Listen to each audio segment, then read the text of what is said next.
মালদায় খুন তৃণমূল কর্মী।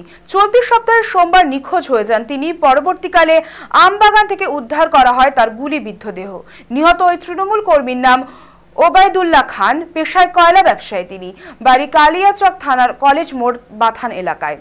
পরিবারের দাবি, সোমবার বিকেল 4টে নাগাদ বাইক নিয়ে বেরিয়েছিলেন তিনি। অনেকক্ষণ পরেও বাড়ি না আসায় থানায় করা হয় মিসিং ডায়েরি।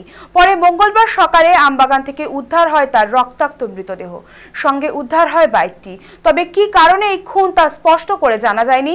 ঘটনা তদন্ত শুরু করেছে পুলিশ।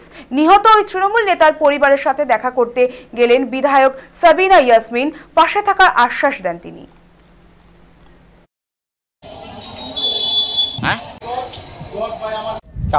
কালকে সন্ধ্যা 5টার পর থেকে নিখোঁজ আছে। 4টাতে বাড়ি গিয়েছিল, বাড়ি থেকে বের হলো, কিছু খাওয়া দিয়ে ছেলেকে বের হলো। বের হওয়ার পরে আবার কোথায় গেল বলতে পারছি না। 6টার সময় ফোন রিসিভ হচ্ছে, ফোন তুলে না। আজকে দেখলাম মার্ডার হয়েছে। যা শুনেছি কালকে বিকেল 4টা থেকে দাদা নিখোঁজ ছিল। তারপর থেকে তো আর কোনো হয়নি। দিয়ে আমরা কালীচক থানায় একটা জিটির করি।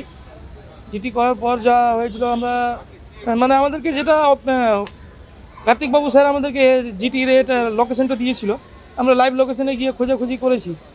দিয়ে তারপরে আর কোনো খবর পাওয়া যায়নি। 3টা সাড়ে 3টার নাগাদ আমরা বাড়ি ঢুকি। তারপরে সকাল সকাল আবার আমরা থানায় আসি। থানায় এসে যেটা আমরা আবার মেজবাবুকে কমপ্লেন করলাম, তো মেজবাবু বললো যে আমরা দেখছি। ঠিক আছে, দেখার পর তারপরে ওনারা বললো যে কি আমরা বলে বেরিয়ে গেলাম। তখন স্যার বললো যে কি ঠিক আছে তোমরা চলে যাও। দিয়ে আমাদের অর্ধেক রাস্তাও আমি যাইনি, পরেই আমাদেরকে বলছে যে তোমরা আবার রিটার্ন থানায় আসো। দেখুন, আমরা ময়নাতদন্ত রিপোর্ট আসার পরেই প্র্যাকটিক্যালটা বলতে পারবো। তবে যতটুকু আমাদের কাছে প্রশাসনিক লেভেলে খবর, তাতে মাথার পিছনে লেগেছে। এখন সেই লাগাটা কিসের আঘাত সেটা আমরা হয়তো তদন্তের পরিপ্রেক্ষিতে বুঝতে পারবো। তবে যেটাই হোক, সেটা তো অস্বাভাবিকই খুব। পরিবার তো দেখুন, যার হারিয়েছে সে তো বলবেই, বা গুলিও হতে পারে। কিন্তু আমরা একটা দায়িত্বপূর্ণ জায়গাতে বলতে ওটা পারছি না যে কি হয়েছে।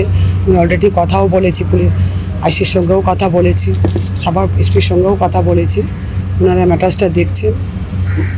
সে যেটাই হোক, আঘাত পেয়ে মারা গেছেন, এটা নিশ্চিত।